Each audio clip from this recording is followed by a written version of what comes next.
Quantum Verde lajša bolečino in oteklino pri vnetju v ustni votlini in žrelu. Pred uporabo natančno preberite navodilo. O tveganju in neželenih učinkih se posvetujte z zdravnikom ali s farmacevtom. Onitek zdravilni lak za zdravljenje zmernih do blagih glivičnih okužb nohtov.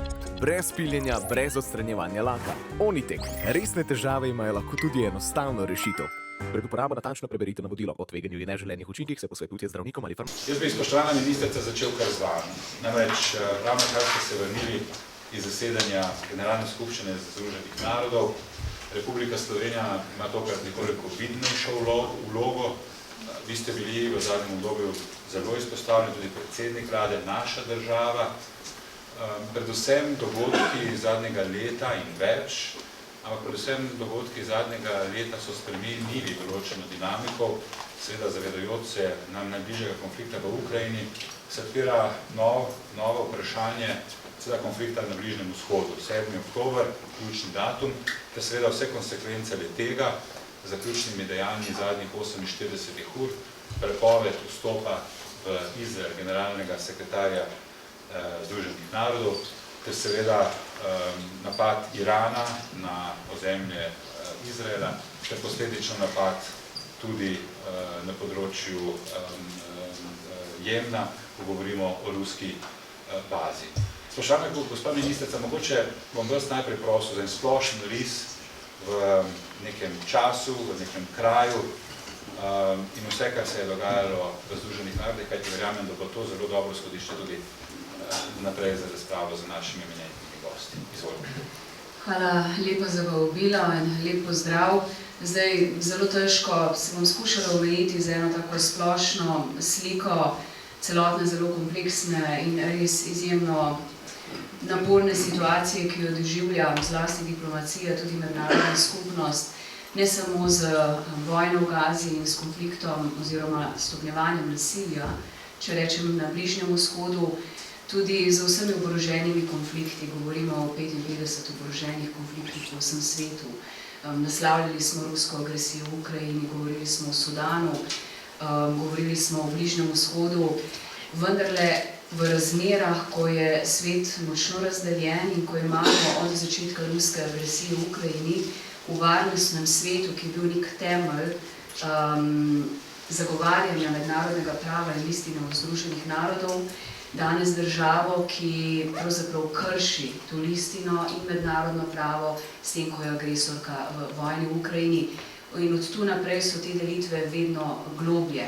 Če bi samo pogledali zadnje glasovanje v varnostnem svetu, ko je šlo za obsodbo napadov in poziv k premirju v Bližnjem vzhodu, so države dejansko stopile, Kitajska, Rusija na stran Irana, ZDA na stran Izraela, nestalne članice 10 držav so dale svojo skupno izjavo.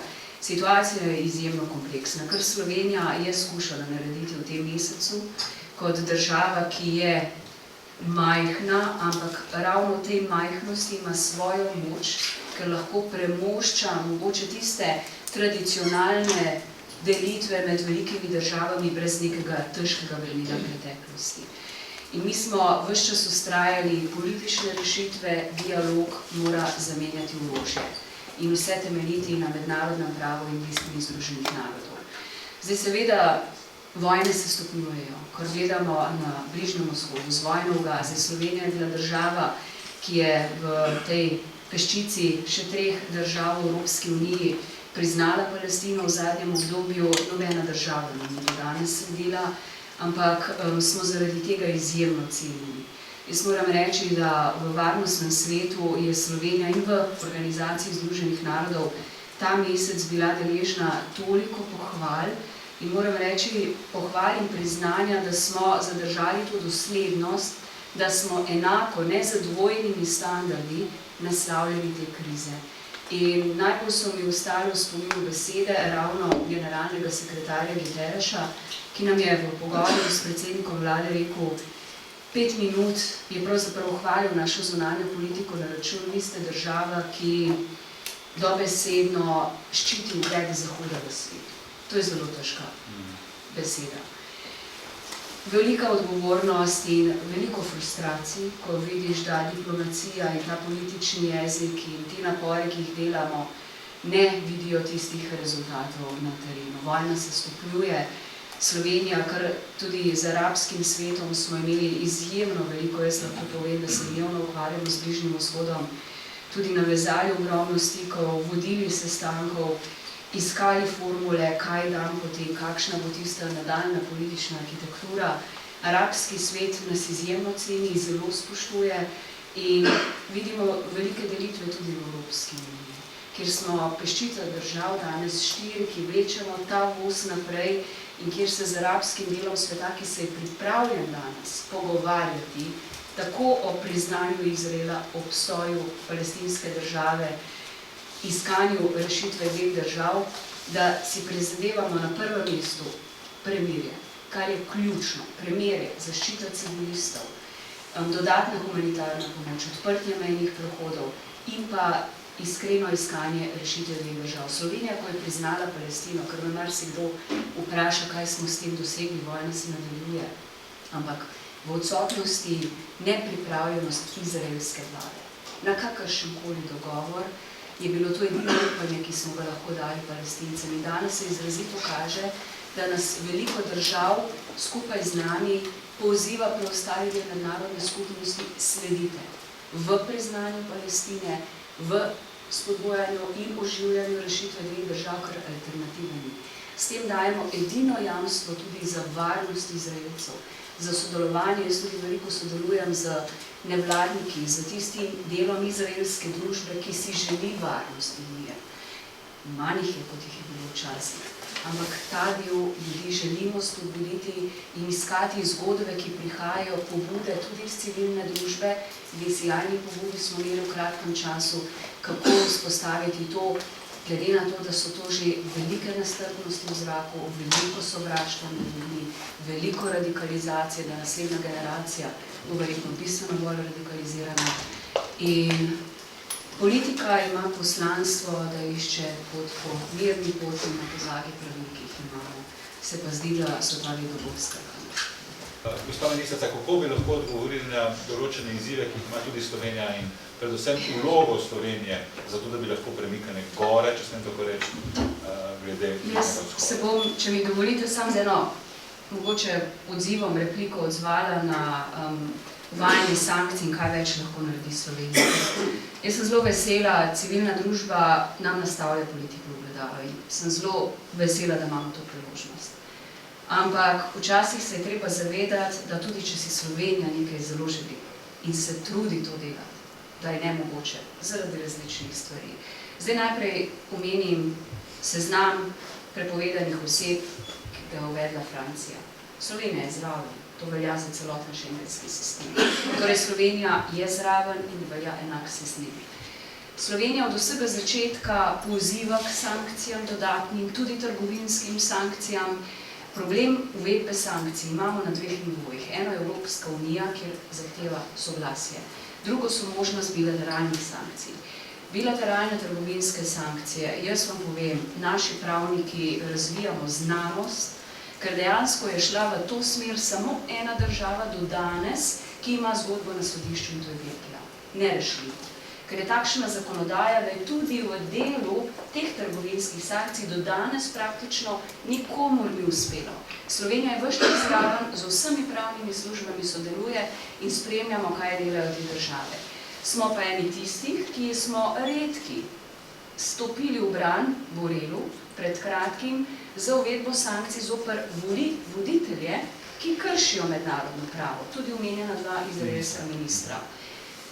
Tudi ta krog sankcij je nemogoč, ker dejansko nas je v Evropski uniji danes bistveno manj, kot nas je bilo. Pred volitvami je bilo mogoče 6 do 8 držav, ki smo bile gonilna sila, danes smo samo 4. In to mene skrbi. Danes je Španija, Irska, Norveška, ki ni del Evropske unije in Slovenija. Francija, Belgija, z eno nogo, Portugalska zamenjala vlado, Luksemburg razmišlja. To je realnost Evropske unije. In povem, ta teden smo skušali uskladiti skupni jezik obsodbe iranskih napadov, izraelskih napadov na Iran, zaradi enega stavka. ene države, drugega stavka druge države, nismo bili sposobni skupnega stališča Evropske unije za obsodbo obstreljevanja sprejeti. Tako daleč se mi zdi, izgubljamo verodostojnost, ampak treba pa nam je priznati, da Slovenija tu je izjemno proaktivna, so pa kakšne stvari nemogoče, ker nas je premalo in ker nam druge države ne sledijo. Mi se bomo kot politika trudili in lepo je, da nastavljamo se ogledalo, je pa lepo tudi kdaj kako stvar priznati, ki jo delamo, pa je ni slišati mogoče v javnosti. Ta del civilne družbe. Mi smo zdaj v New Yorku imeli, pa bi rada delila z vami en neformalni večer, vsi akterji za mizo, kakih 40 sogovornikov, ministri, intelektualci, akademiki, civilna javnost. In predstavlja je civilna družba pobudo izraelsko-palestinsko. Zelo resna pobuda, dveh gibanj z obeh strani, civilne družbe z ogromno strokovnjakov, akademikov, močna pobuda. Ne spomnim se točno imena, bila nam je pa v detajle predstavljena in vredna spremljati. Je pa to pobuda, ki prihaja od dna, kako naj bi izgledala prihodnost tega ozemlja. Praktično brez meja, brez dokumentov, brez državnosti. Vsi smo gledali mogoče malo skepticizmom, zanimivo, ampak ta hip mogoče nepredstavljivo, dokler premirja ni. Ampak jaz sem mogoče med tistimi, ki se je pozitivno odzval, da absolutno pozdravim vsako pobudo, ki pride od spodaj navzgor in jo ljudje tam mogoče sprejemajo. Tudi, ko govorimo, kaj je rešitev dveh držav, alternativa ali ne, jaz se strinjam, lahko intimno zamenjajmo obe oblasti, pa bo najlažje, ampak jaz ne vidim demokratične metode, kako zamenjati oblasti. Danes imamo opravka z radikalno Netanjahujevo vlado, če gre na volitve, bo imela še boljši rezultat, ker doživa danes izjemno podporo. Tisti protestniki so, vedno manjih je, država se po svoje radikalizira v napačno smer. Oni bolj zmerni odhajajo, prihajajo pa tisti bolj, ki zaostrujejo razmere. Ni enostavnega mehanizma zamenjati dve oblasti, vsaj jaz ga ne poznam, čeprav bi si ga želela, ampak te, ki prihajajo, ogromno zanimivih pobud, je pa zelo dobro rekel jordanski minister, rekel, mi imamo lahko še toliko pobud, dokler imamo mi vlado v Tel Avivu, ki se ni pripravljena za nič pogajati, nobena pobuda, tako nič ne. Ampak sej najverjetneje to bil tudi namen. V letu 2022, spomnimo se, še oktobra meseca so potekali zgodovinske protesti sredi Tel Aviva, kjer so nagovarjali k večji demokratičnosti družbe. Takrat predvsej razdvojena izraelska družba je danes poenotena v konfliktu. To je gotovo uspeh Netanjahova. Na drugi strani uspelo mu je dejansko poenotiti v dojemanju Hamasa kot Palestincev in vice versa. Se pravi, da dejansko imamo vse pogoje za to, da se bo ta konflikt razbohotil še naprej. Mogoče še samo ena istočnica. Netanjahova vlada velja za skrajno desno vlado. To velja v mojem žargonu in v žargonu, bom rekel, svojega političnega delovanja kot najbolj desno vlado od obstoja Izraela. Seveda za jasno agendo, ki je zapisana v koalicijski pogodbi. Če velja oznaka Hamasa kot nekoč prepoznavno teroristično organizacijo, ki je imela jasen cilj, tukaj imamo vlado, legitimno izloženo, kjer v njeni koalicijski pogodbi posredno piše, kakšna je njihova ambicija, ki jo danes neposredno izvaja kot istočnica. Tantum verde lajša bolečino in oteklino pri vnetju v ustni votlini in žrelu. Pred uporabo natančno preberite navodilo. O tveganju in neželenih učinkih se posvetujte z zdravnikom ali s farmacevtom. Onitek zdravilni lak za zdravljenje zmernih do blagih glivičnih okužb nohtov. Brez piljenja, brez odstranjevanja laka. Onitek. Resne težave imajo lahko tudi enostavno rešitev. Pred uporabo natančno preberite navodilo o tveganju in neželenih učinkih se posvetujte z zdravnikom ali farmacevtom. Jaz bi si tako želela, verjetno kot vsi v tej sobi, videti mir čim prej.